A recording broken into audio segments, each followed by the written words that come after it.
Hello, bonjour à tous, bonjour, bonjour. Bon, j'ai déjà vu qu'il y a pas mal d'actifs sur le chat. Julie, je vois que tu es connectée, je vois Zoé aussi, je vois Benoît. Bon, déjà, dites-moi si vous voyez bien l'écran, si vous entendez bien, si vous voyez bien, si tout va bien. Donc, comme ça, on va commencer. Aujourd'hui, on va parler des 5 clés pour maîtriser son ROI en influence marketing. Je pense que c'est un sujet qui ne parle pas forcément à tous parce que l'influence, on pense que c'est hyper facile, mais ça ne l'est pas. Et pour ça, je reçois Camille de Call Square qui va aujourd'hui nous parler de ce sujet. Merci beaucoup d'avoir accepté l'invitation, Camille. Merci à toi, Oriane. Bonjour tout le monde. Bonjour, bonjour. Bon, on va commencer. D'abord, je voulais juste vous dire que si vous pouviez nous dire dans le chat avec un petit pouce ou nous dire que tout est OK, comme ça, on va pouvoir commencer. La durée un petit peu de cette masterclass, ça va être en moyenne, on est autour de, on va dire, 35 minutes, 45 minutes. Je pense qu'on aura fait le tour. Si on dépasse, c'est parce que vous avez été nombreux à poser des questions. C'est ce que j'espère. Donc, je vais te laisser, Camille, si tu veux prendre la parole, parce que je vois que à peu près tout le monde dit que c'est nickel et que c'est bon, quoi. Donc, tout est good, on peut y aller. Super. Merci beaucoup, Oriane, pour cette intro et rebonjour à tous. Merci beaucoup de nous avoir rejoints pour cette session. J'espère que ça vous sera intéressant et utile. Aujourd'hui, on va vous parler donc d'un des aspects, je trouve, les plus intéressants et peut-être les plus stratégiques aussi de l'influence, c'est-à-dire le ROI et la mesure du succès. Moi, je suis Camille Grand-Guillotte, donc je suis marketing manager France chez Call Square. Et aujourd'hui, je vais vous présenter ce qu'on considère comme les clés du succès pour maximiser le retour sur investissement de vos campagnes d'influence. Donc, l'objectif de cette session, je disais, c'est de vous fournir des conseils concrets, directement applicables pour vous aider à booster vos performances, que vous cherchiez à mesurer la notoriété, générer des ventes, ajuster votre stratégie. Ce webinaire, il a été conçu pour vous donner 5 leviers pratiques pour mieux maîtriser votre ROI et on va les détailler un par un pour essayer de vous apporter au mieux des solutions. Mais déjà, dans le chat, n'hésitez pas à dire si vous faites déjà de l'influence, si c'est quelque chose sur lequel vous êtes plus ou moins mature, si vous n'en avez encore jamais fait et vous vous lancez. Donc, n'hésitez pas à nous dire ça dans le chat. Donc, avant de commencer, pour celles et ceux peut-être qui ne nous connaissent pas encore, nous, on est Call Square. On est une plateforme de marketing d'influence un peu tout en un. On est une plateforme française, mais on est disponible partout en Europe. Et on aide plus de 1000 marques et agences à trouver les bons influenceurs, gérer leur campagne de A à Z, de la sélection des KOL à la validation des contenus, en passant par le briefing, le reporting. Et j'ai dit KOL, vous vous demandez peut-être ce que c'est. Ça veut dire Key Opinion Leader. C'est le terme qu'on utilise pour désigner à la fois les créateurs de contenu, les influenceurs, mais qui englobe un petit peu tout ça. C'est pas uniquement une question de nombre d'abonnés ou uniquement une question de créer du contenu, c'est une question d'influencer réellement l'opinion de son audience, d'où le nom aussi de notre plateforme Call Square. Donc notre outil, il inclut aussi des choses comme du social listening, donc la veille sociale pour comparer vos performances à celles de vos concurrents, identifier des contenus qui marchent, anticiper des tendances et mesurer votre ROI. Et grâce à toutes ces données, parce qu'on est vraiment une plateforme data-driven, on peut partager des bonnes pratiques concrètes aujourd'hui pour concevoir des campagnes à fort retour sur investissement. En tout cas, c'est ce qu'on espère vous transmettre. Donc, c'est parti. Je vois qu'il y a quelques personnes qui n'ont jamais encore fait d'influence. Donc, ça vous donnera peut-être des clés un petit peu aussi sur comment lancer en fait des stratégies en partant par qu'est-ce qu'on veut mesurer. Donc, j'espère que ça vous sera utile. Et effectivement, je répondrai aux questions à la fin. Alors, c'est parti. Le challenge. On a fait une étude de marché européenne l'année dernière pour laquelle on a interrogé près de 400 professionnels du marketing d'influence, des décideurs partout en Europe. Et ce qui est ressorti, c'est que la mesure du ROI, c'est vraiment le pain point principal de la moitié des interrogés. C'est-à-dire que près de la moitié des spécialistes de l'influence environ qui on a interrogé font des campagnes et derrière, ils ont des difficultés à analyser les résultats de façon assurée et mesurer le succès.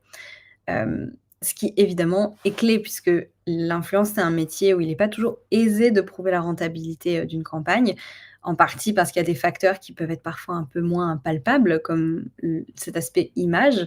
Mais du coup, comment est-ce qu'on peut mieux comprendre son ROI et le booster ? La première clé, ça va être de définir des objectifs qui sont, clairs et précis et ça, dès le départ. L'un des écueils qu'on va le plus fréquemment voir en marketing d'influence, c'est l'absence d'objectifs qui sont clairement définis et finalement sans cap précis. C'est un peu difficile de mesurer les résultats parce qu'on ne sait pas forcément où on va et in fine de justifier, les budgets, investis. Donc pour ça, c'est essentiel de fixer des objectifs qui vont être SMART. Donc qu'est-ce que c'est SMART? C'est spécifique, mesurable, atteignable, réaliste et temporellement défini. Puisque, le ROI, c'est une notion qui va être relative à vos objectifs. Donc tout va dépendre de la manière dont vous attribuez, les coûts, et les résultats. Par exemple, une question à laquelle vous n'avez peut-être pas pensé auparavant, mais est-ce que vous incluez les salaires de vos équipes influence dans le calcul du ROI? Ça va vraiment varier, d'une marque à l'autre, de ce qui va être important pour vous, pour, votre direction et par exemple, si c'est le cas, si vous incluez, les salaires des équipes, bah, évidemment, il va falloir des résultats plus élevés pour compenser. Donc l'attribution, c'est vraiment une clé qui est essentielle. On va prendre un exemple. Si votre priorité pour une campagne d'influence, c'est la notoriété, peut-être il vaut mieux se concentrer sur le reach, l'engagement comme objectif et si vous cherchez à générer des ventes, peut-être suivez plutôt les conversions, le ROS, le retour sur, dépenses publicitaires et c'est quelque chose qui peut paraître évident, mais c'est un bon rappel, je pense, pour vous demander est-ce que v dans vos dernières campagnes, vous pouviez facilement répondre aux questions de cet objectif SMART? Si votre objectif, c'est quelque chose qui ne se mesure pas, ça va être compliqué de mettre des chiffres en face pour prouver le succès. Donc par exemple, un objectif, on va dire, d'impacter l'image de marque. OK, très bien, mais comment on le mesure? Comment est-ce qu'on décide si c'est un succès ou non? Donc finalement, un objectif qui va être bien formulé, hem, il va aligner non seulement vos équipes, mais aussi les créateurs avec lesquels vous collaborez. Parce qu'imaginez que vous voulez, atteindre 1 000 000 d'impressions en 3 mois. Ça, c'est un objectif qui est hyper clair. Votre stratégie, elle devient beaucoup plus, ciblée, beaucoup plus efficace et en résumé, toute campagne réussie, elle repose sur des objectifs qui vont être clairs, mesurables et adaptés, à votre stratégie. La clé numéro 2, ça va être, d'adapter vos KPI à chaque objectif. Encore une fois, c'est peut-être quelque chose qui paraît, assez, basique, mais toutes les campagnes ne poursuivent pas les mêmes buts et vos indicateurs, évidemment, ils doivent en tenir compte. Pour les campagnes de notoriété, c'est ce qu'on se disait tout à l'heure, suivre le reach, les impressions ou le MV, l'Earned Media Value. Ces données, elles vous montreront à quel point votre message a circulé. Et à l'inverse, si votre objectif est plutôt commercial, on va plutôt se concentrer sur le nombre de clics, les conversions, le ROI. Et c'est aussi là où le choix des créateurs il va être clé, parce qu'on peut avoir des KOL avec un reach très important, par exemple des créateurs avec 1 million d'abonnés, avec des communautés vraiment très conséquentes, mais qui vont peut-être moins convertir, qui vont avoir peut-être moins d'engagement. Et on voit généralement que les micro-influenceurs, notamment, peuvent avoir des taux de conversion qui sont très élevés parce qu'ils sont très proches de leur communauté, très prescripteurs. Et ça, le choix des créateurs, on en reparlera juste après.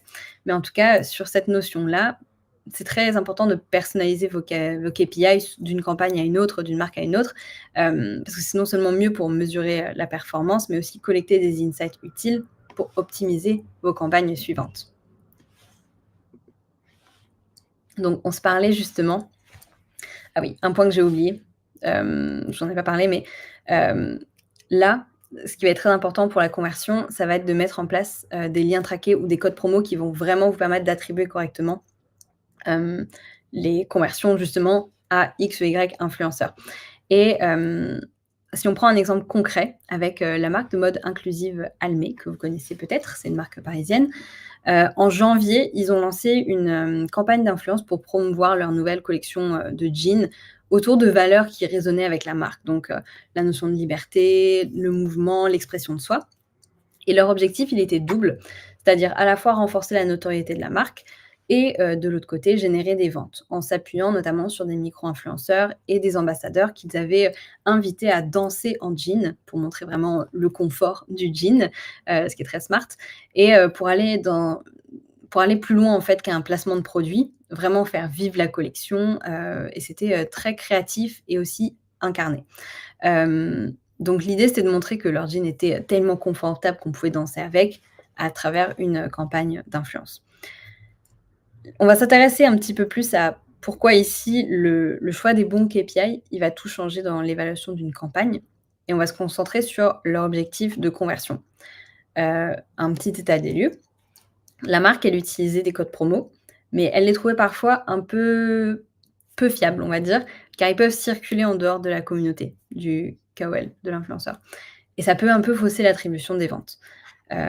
Ils sont donc passés à, des liens traqués via CallSquare, ce qui leur semblait, plus clair en termes d'attribution, d'avoir, des données un peu plus précises, un peu plus immédiates aussi et les liens de tracking, ça permet vraiment une mesure qui va être directe, rapide et exploitable et ça, c'est très important.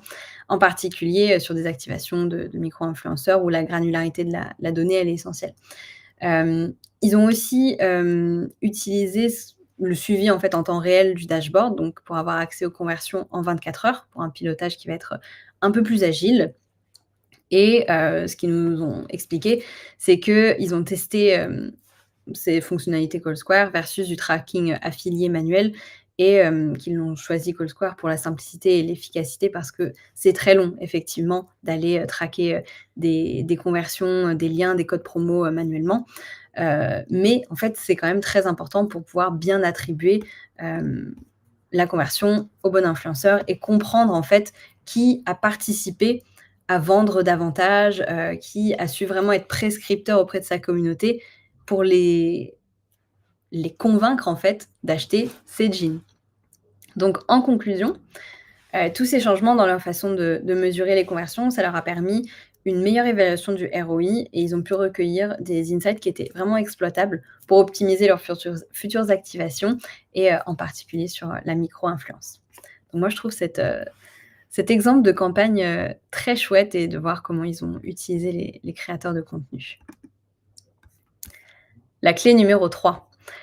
Pas forcément travailler avec Taylor Swift, mais ce qui est sûrement pas une surprise pour vous, c'est qu'il faut choisir les bons créateurs de contenu. C'est essentiel.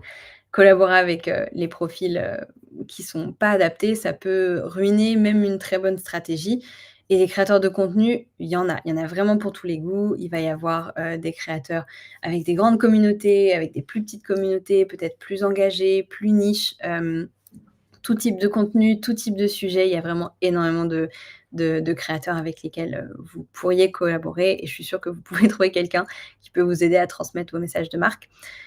Ce qui est important, notamment peut-être pour des gens qui ne sont pas aussi familiers avec l'influence que ça, c'est qu'il ne faut pas se fier uniquement au nombre d'abonnés. Il faut creuser plein d'éléments différents qu'on va essayer de dépiler un petit peu aujourd'hui, mais il y a bien plus à regarder que juste le nombre d'abonnés. Et ça pourrait presque être un sujet de webinaire entièrement, à part sur comment on choisit le bon créateur. Mais 2 choses qui vont être assez clés, ça va être le brand fit et l'audience fit. Est-ce qu'au-delà d'une esthétique et d'un style qui me plaît, cette personne, elle va parler à ma cible? Est-ce que sa communauté, elle correspond à ma cible en termes d'âge, de localisation, d'intérêt? Est-ce que ses valeurs, elles sont en phase avec celles de ma marque? C'est très, très important. Aujourd'hui, on est dans une ère où, la réputation de marque, c'est vraiment clé. On veut travailler avec des gens qui vont être brand safe pour nous, en fait. Un bon exemple, c'est par exemple si vous êtes, on va dire, une marque de mode un peu premium ou éco-responsable, vraisemblablement, vous n'avez pas envie de collaborer avec des créateurs qui font la promotion de l'ultra fast fashion, par exemple, parce que ça ne serait pas forcément aligné avec vos valeurs de marque. Et votre audience, vos clients, en fait, ne comprendraient pas forcément ce choix. Donc ça va être super intéressant d'aller analyser, le profil des nouveaux créateurs avec qui vous pourriez collaborer, parce que peut-être que vous avez déjà un pool de créateurs que vous connaissez très bien, mais vous en cherchez de nouveaux et vous assurer en fait que les autres marques aussi dont ils parlent vont s'aligner avec vos valeurs. Par exemple, encore une fois, quelqu'un qui va parler d'ultra fast fashion et qui le lendemain parle de vous, c'est pas hyper cohérent. Donc ça, c'est quelque chose qui va être assez, important de regarder. Sinon, ça peut nuire à la crédibilité de votre marque, évidemment. Et ça, vous pouvez, directement le faire sur le profil, sur, les réseaux sociaux, des créateurs, que vous envisagez, d'activer. Mais sinon, avec CallSquare, il y a toute une fonctionnalité, en fait, qui vous permet de le faire de façon super rapide, pour gagner en efficacité. C'est vraiment, la promesse de la plateforme. Et du coup, pour vous en dire un petit peu plus justement sur, ces fonctionnalités-là, Hem, Notre astuce, c'est d'utiliser les bons indicateurs dans l'outil. Par exemple, le credibility score, ça, c'est quelque chose qui est assez, intéressant, je trouve. Ça vous permet d'identifier les potentiels faux abonnés et croiser avec des données démographiques, pardon, ça vous aide à vérifier si l'audience, elle est pertinente pour vous. Donc c'est un nombre, qui va être entre 0 et 100 et ça représente, en fait, la part d'abonnés dont on est sûr qu'ils sont vrais et le reste, on émet une réserve. Par exemple, un créateur de contenu qui va avoir un score de 60, 60, c'est un peu notre recommandation, pour un bon score. Donc ça veut dire qu'on a 40 de l'audience. On n'est pas en mesure de dire si, oui ou non, ce sont des profils véridiques. Peut-être qu'ils sont faux. En tout cas, on émet une réserve sur le fait que potentiellement, il y a une part de l'audience, qui est pas qualitative. Ensuite, on va avoir le reachability score. Ça, c'est quelque chose qui est, très intéressant aussi pour les marques, je pense. C'est, la mesure de combien d'autres comptes sont suivis par les abonnés du Key Opinion Leader. C'est-à-dire à quel point le contenu de cet influenceur-là, il va avoir des chances d'être visible par, ses abonnés. Parce que s'ils suivent, 2 000 personnes, forcément, il y a moins de chances que ce contenu soit visible que si l'abonné suit 4 personnes, dont l'influenceur. Donc plus le chiffre il est élevé, moins vos contenus ils ont de chances d'être vus dans leur fil d'actualité. Et toujours dans cette étude, dont on vous parlait tout à l'heure, un point intéressant, c'est que sur le plan qualitatif, ce qui va être le plus important, c'est vraiment l'authenticité, le style de contenu. Donc est-ce que, le ton des prises de parole de l'influenceur est authentique? Est-ce qu'on sent que c'est spontané, naturel? Le style de contenu, est-ce que, visuellement, esthétiquement, ça nous plaît? Est-ce que ça s'aligne avec, l'esthétique de notre marque, par exemple? Et sur le plan quantitatif, ce qui va ressortir le plus comme, un chiffre qui compte, ça va être évidemment, certes, le nombre d'abonnés, parce qu'on définit souvent quand même des catégories d'influenceurs selon le nombre d'abonnés et la démographie de l'audience. Par exemple, est-ce que, l'audience de ce créateur de contenu, elle va bien être en France? Parce que moi, je suis une marque française, je ne vends pas en dehors de la France. Est-ce que je suis sûre qu'il y a une audience en France? Parce que sinon, en fait, je vais toucher des gens qui ne pourront pas acheter mon produit, donc ça n'a pas de sens. Et une petite astuce aussi, c'est pas forcément une astuce, mais en tout cas quelque chose que nous on remarque, c'est que si vous collaborez avec des nano, des micro-influenceurs, quand même, souvent leur audience est plus engagée, potentiellement, vont accorder plus de crédibilité aussi aux créateurs et il y a une notion d'accessibilité en fait entre les 2, une notion hem de relation communauté, influenceur qui parfois est plus forte chez des profils avec une plus petite, audience. Donc finalement, une très grande audience, c'est top pour, des objectifs encore une fois de notoriété où on veut vraiment toucher un maximum de personnes, mais potentiellement sur créer de la préférence de marque, aller vraiment, voilà, créer quelque chose de très une relation de proximité avec un influenceur sur des plus petites audiences, c'est potentiellement plus intéressant.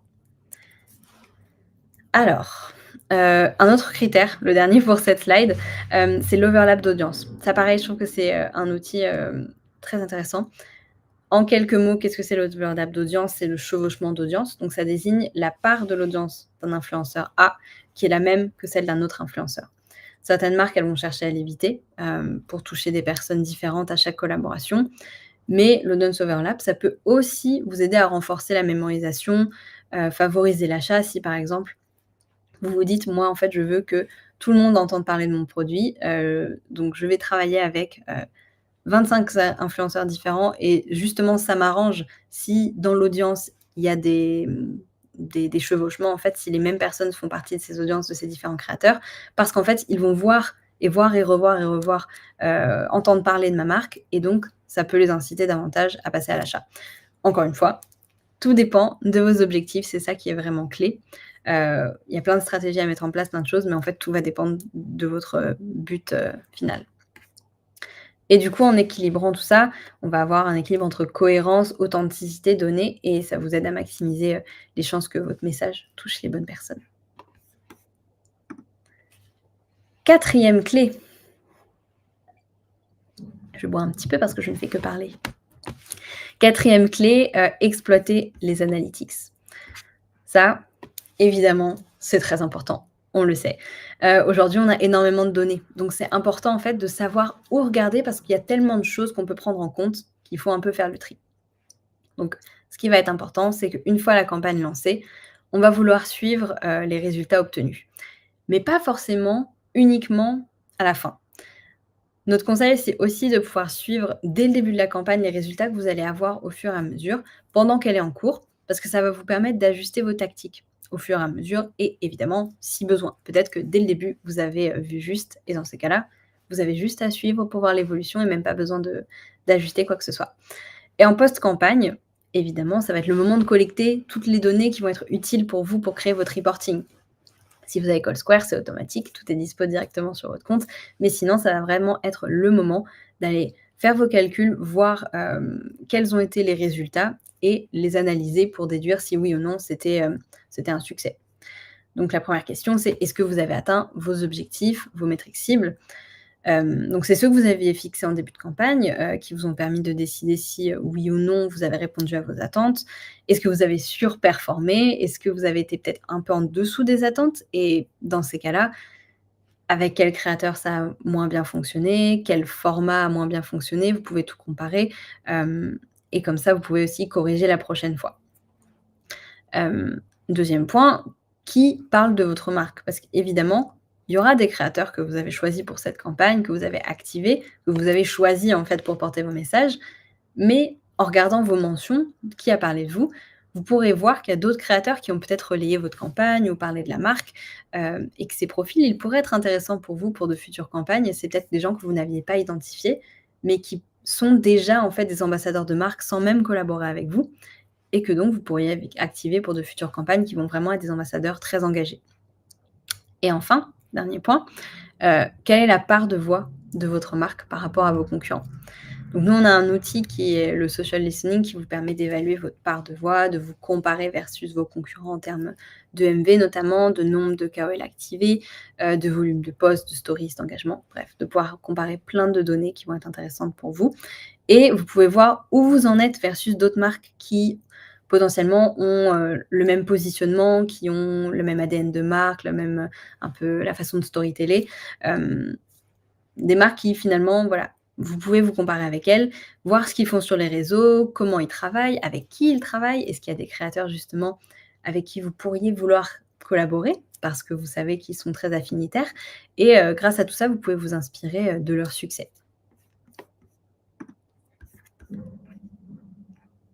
Et encore une fois, les données, elles sont vraiment essentielles, mais les chiffres, ça dit pas tout.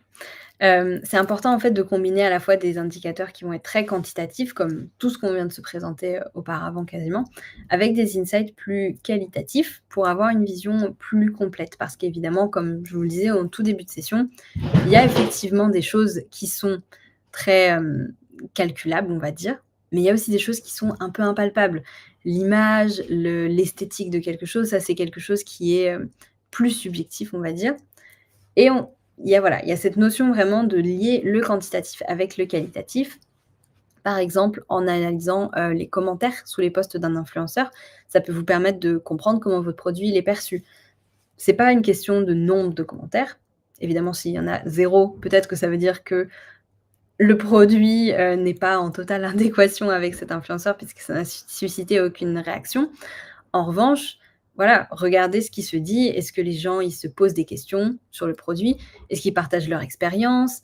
Est-ce que potentiellement aussi il y a des retours qui sont moins positifs à la fois sur votre produit? Ça peut vous donner des insights pour améliorer vous-même le produit ou votre offre. Ou aussi, est-ce que potentiellement on a des remarques plutôt sur l'adéquation entre la marque et l'influenceur? Est-ce que potentiellement le choix de créateur n'était pas optimal ou est-ce que, voilà, d'un point de vue alignement, on n'y est pas? C'est intéressant à voir pour les prochaines fois que vous voudriez collaborer avec cet influenceur, par exemple et c'est super enrichissant pour vous de voir à la fois les réactions qu'ils peuvent recevoir, à la fois, analyser un peu ces taux d'engagement, de reach que vous avez obtenus. C'est vraiment, voilà, des données, encore une fois, on se le disait, quanti et pouvoir mettre ça en perspective avec, le tone of voice des commentaires ou des créations des influenceurs, c'est très précieux pour un peu évaluer le succès de la campagne et avoir des learnings aussi pour la prochaine fois. Et par exemple, je parlais de ton. est-ce que le ton des contenus qui est généré par les utilisateurs, par les créateurs, est-ce que c'est en phase avec votre message? Est-ce que, c'est ainsi que vous imaginiez, cette campagne-là? Et potentiellement, est-ce qu'il y a des choses, que vous n'imaginiez pas forcément? Un angle qui a été pris par un créateur, par exemple, et qui finalement et fonctionne super bien et vous n'y aviez pas pensé. Je pense à une marque de beauté, une marque de soins de la peau, qui finalement était, assez, premium dans un ton assez éducatif et presque un peu sérieux. Ils ont fait une collaboration avec des influenceurs pour une campagne et il y a une des influenceuses qui a eu un ton, plutôt humoristique et en fait ça a très bien marché. C'était pas forcément quelque chose qui était, complètement lié à l'ADN de marque, mais en laissant la liberté créative, en fait, à cette créatrice-là de s'exprimer et vraiment d'imaginer, en fait, le la cam pas la campagne, mais son interprétation de cette campagne pour son post. Ça a vraiment donné quelque chose qui a super bien fonctionné et c'était pas nécessairement quelque chose qui, de prime abord, aurait, été, on va dire, une idée naturelle pour cette marque-là. Donc super intéressant d'avoir ces aspects, voilà, encore une fois, qualitatifs pour affiner et mieux comprendre un peu l'impact de vos campagnes. Et enfin, la clé numéro 5, un petit coup d'eau, utiliser les bons outils de mesure. On se le dit depuis le début, avoir les données, c'est vraiment clé pour une stratégie maîtrisée. Et effectivement, vous pouvez tout faire à la main, pas de problème, c'est juste que c'est long. Donc avoir des outils, de tracking, c'est un peu indispensable malgré tout pour prendre des décisions, plus simplement, déjà de une et aussi éclairées et c'est vrai que, avec, voilà, l'interface CallSquare que vous pouvez voir un petit peu, vous pouvez trouver des influenceurs adaptés. Comme je vous le disais, vous pouvez rechercher, les influenceurs qui vous correspondent à votre marque. Vous pouvez suivre les mentions de votre marque. Vous pouvez gérer votre campagne, anticiper, les performances, les suivre. Mesurer le share of voice, ça c'est super intéressant et vous comparer, à vos concurrents et la comparaison avec les concurrents, c'est important aussi parce que grâce à cette veille sociale, vous pouvez observer ce qui va se dire sur vous, sur vos concurrents aussi, voir avec combien d'influenceurs ils collaborent et qu'est-ce que ça peut donner en fait en termes de volume, de mobiliser, voilà, X nombre de créateurs pour rester compétitif et si jamais ça vous intéresse, je sais qu'Oriane a mis, je crois le QR code, déjà à apparaître, mais on vous offre, à la fin, si vous remplissez le petit, formulaire, de feedback, on va dire, sur ce webinaire, on fera gagner une analyse de votre compte, de votre marque, un audit, de CallSquare. Donc n'hésitez pas à participer et voilà, le petit, QR code apparaît à l'écran. N'hésitez pas à répondre au questionnaire pour donner votre avis sur le webinaire et tenter de remporter un audit. Donc on s'approche de la fin. Le récap des 5 clés pour maîtriser votre ROI, le ROI de vos campagnes d'influence. Premièrement, définir des objectifs clairs et précis, et ça, dès le départ. Comme ça, vous ne naviguez pas à vue. Deuxième chose, utiliser des métriques personnalisées pour chaque objectif, c'est ce qu'on s'était dit. Sélectionner les bons KOL et bien analyser leur audience, se demander est-ce qu'au-delà de l'esthétique, cette personne, elle va toucher les gens que je veux toucher. 4e point, tirer parti des analytics, du social listening. Et 5e point, utiliser des outils de planification et d'analyse des campagnes d'influence. Donc voilà, normalement, avec ces leviers, vous pouvez optimiser vos campagnes, mieux mesurer les résultats et, in fine, avoir un impact plus fort.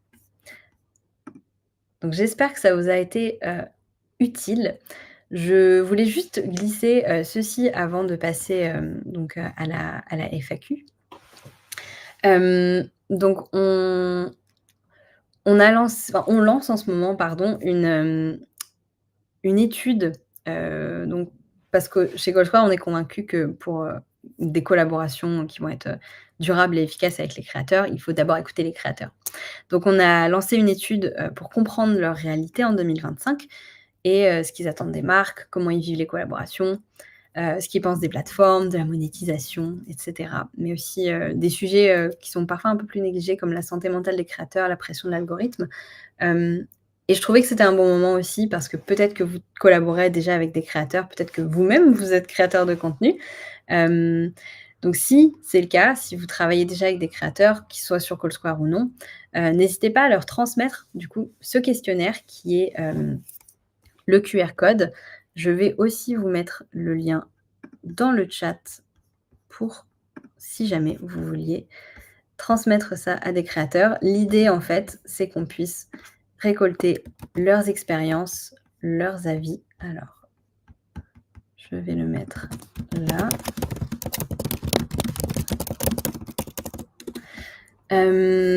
Et l'idée, voilà, c'est de pouvoir récolter entendre leur voix, en fait, et produire un rapport qui vous sera, à vous, experts du marketing d'influence ou du marketing, qui sera utile, qui sera précis, qui sera représentatif, qui pourra vous aider, en fait, à mieux outiller vos stratégies du futur pour vos prochaines campagnes d'influence. Donc voilà, on vous met le lien dans le chat juste ici. Vous pouvez aussi utiliser le QR code. L'idée, c'est encore une fois de récolter leur expérience pour qu'on puisse mieux comprendre qu'est-ce que c'est être un créateur en 2025, quelles sont les attentes et comment, marque, agence, annonceur, on peut mieux répondre à ça. Merci beaucoup, Aude. C'est top. Merci beaucoup, Zoé aussi. Ouais. Voilà. Oui, C'était super. des questions. Alors, j'ai gardé quelques questions. Il y a une question de Julie. Après, j'imagine qu'il y en a d'autres qui vont arriver là sur la volée. Rappel, vous avez le QR code jusque du coup a mentionné Camille pour participer à avoir votre audit gratuit de CallSquare. Donc ça, c'est plutôt pas mal si jamais vous souhaitez savoir si vous êtes sur la bonne route ou si peut-être vous avez besoin d'avoir une petite tips en plus, des petits guides ou un petit boost. Donc je pense que ça peut être toujours pas mal de gagner ça. Et pareil, si vous pouvez faire circuler cette super étude ou cette super, comme l'a dit Camille, étude et cette analyse qui est faite pour les créateurs. Faisons parler les créateurs, faisons partager la voix des créateurs. Je pense que ça peut être plutôt très bien. Donc déjà, merci Aude et Zoé de faire partager ça. C'est très cool. Donc je vais partager la première question de Julie. Voilà, je te laisse la lire. Ouais, comment calculer ça quand on va sur un compte Insta afin de bien choisir l'influenceur concernant sa future campagne? Alors, effectivement, comme j'y réponds à la fin, je suis pas sûre à quel moment c'était, Julie, si jamais tu veux repréciser par rapport à quel point c'était.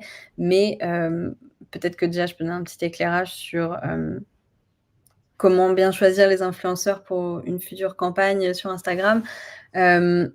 Évidemment, tout va dépendre de la marque, mais l'idée, c'est de trouver, encore une fois, le bon équilibre entre taille de communauté, la rémunération ou la compensation que vous pouvez offrir par rapport à cette taille de communauté. Parce qu'effectivement, un influenceur avec une communauté de 3 millions d'abonnés, ça va pas être les mêmes tarifs que quelqu'un qui va avoir 3 000 abonnés, mais qui peut aussi, ou 30 000, mais qui peut avoir quand même une portée qui est réelle et une influence qui est réelle.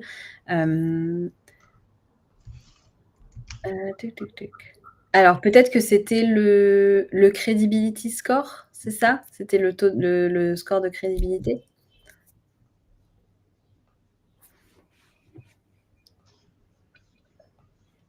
Donc, Julie a dit, lorsque tu parlais des influenceurs avec l'audience, etc. Ok. Alors, c'est un peu pas unclear pour moi, donc je veux pas je veux pas mal répondre à la question. Si c'est le score de crédibilité, c'est différentes datas qui sont croisées pour comprendre en fait la part d'abonnés qui sont vraiment véridiques. Ça, c'est quelque chose qui se fait du coup sur la plateforme CallSquare. Pour chaque créateur que vous allez découvrir, par exemple, en fait, c'est un grand moteur de recherche. Et dans ces cas-là, on va pouvoir croiser différentes données et vous sortir un chiffre. Comment faire quand on est créatrice de faire de la micro-influence? Comment chercher le ou la bonne influenceur? C'est une question 2 en 1. C'est une question de 2 en 1. Alors, je suis pas sûre, désolée, je suis pas sûre de saisir la question, mais j'imagine que l'idée, c'est de trouver les bons créateurs de contenu, du coup.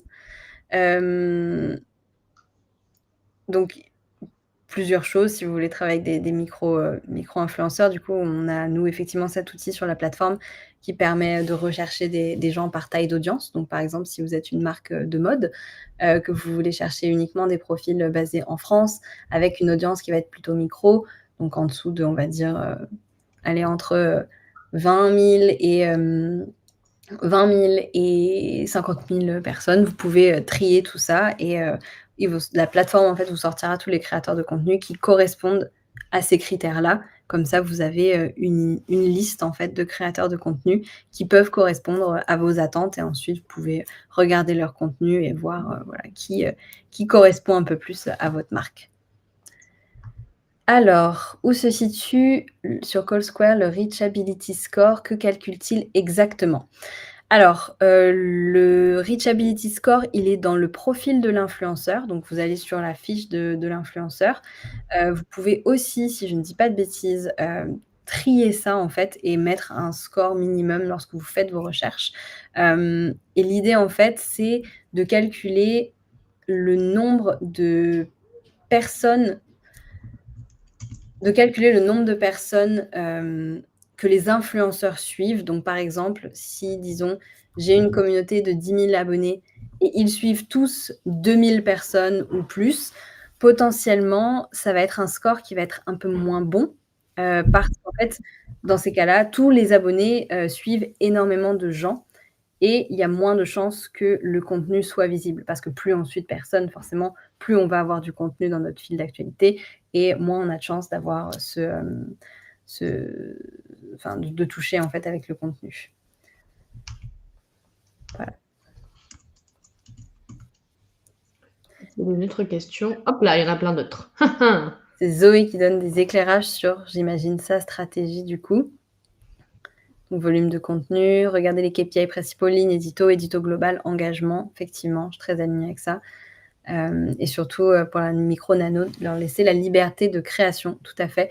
Et tout à fait, je suis complètement alignée avec ça. Je trouve ça très intéressant de pouvoir voir, en fait, ce qui va sortir des collaborations avec des créateurs. Et aussi, si on les prend, c'est parce qu'ils ont une patte, c'est parce qu'ils ont un univers à eux, qu'ils savent parler parfaitement à leur audience. C'est eux qui connaissent leur audience, ils savent qui est leur audience, comment leur parler, ce qui les intéresse.